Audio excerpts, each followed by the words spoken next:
Post office Chowmuhani স্থিত প্রদেশ কংগ্রেস কার্যালয়ে রবিবার সকালে যথাযোগ্য মর্যাদায় পালন করা হয় দেশের প্রাক্তন প্রধানমন্ত্রী রাজীব গান্ধীর ৩২তম মৃত্যুবার্ষিকী। সকাল ৮টায় উপলক্ষে জাতীয় পতাকা এবং দলীয় পতাকা উত্তোলন করেন প্রদেশ নেতৃত্ব।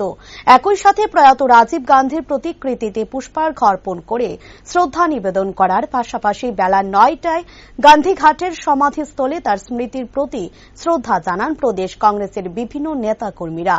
বিভিন্ন জেলা এবং ব্লক কংগ্রেসের উদ্যোগেও এই দিন প্রয়াত রাজীব গান্ধীর ৩২তম মৃত্যুবার্ষিকী পালন করা হয়। প্রাক্তন প্রদেশ কংগ্রেস সভাপতি তথা বিধায়ক গোপাল চন্দ্র রায় সংবাদ মাধ্যমের সামনে বলেন, ১৯৯১ সালে ২১শে মে তিবন্তপুরমে মানব বোমা ব্যবহার করে রাজীব গান্ধীকে হত্যা করার উগ্রবাদীরা।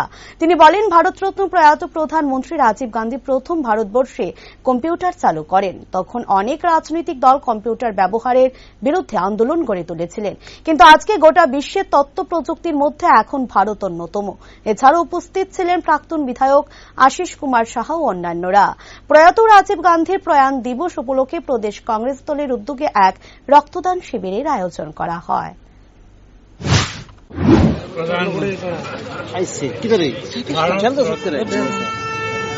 যিনি দেশের অখণ্ডতা এবং দেশকে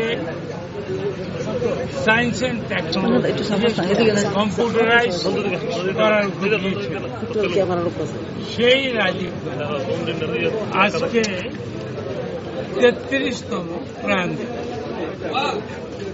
১৯৯১ সালে তিরুবনন্তপুরমে মানব বোমার মাধ্যমে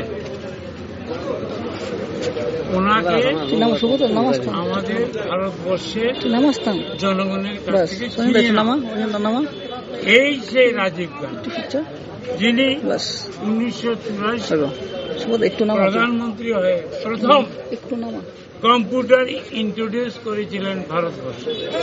তখন বিজেপি যারা ওই শ্রমিক সংগঠন, কর্মচারী সংগঠন, ওরা বিরোধিতা করে, অনেক রাজনৈতিক দল বিরোধিতা করে, কিন্তু আজকে ভারতবর্ষ সায়েন্স এন্ড টেকনোলজিতে আজকে একটা সেরা দেশ।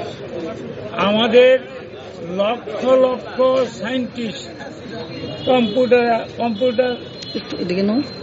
সায়েন্টিস্ট আজকে আমেরিকা, ইউরোপ সব জায়গায় আজকে আমাদের মান উজ্জ্বল করছে।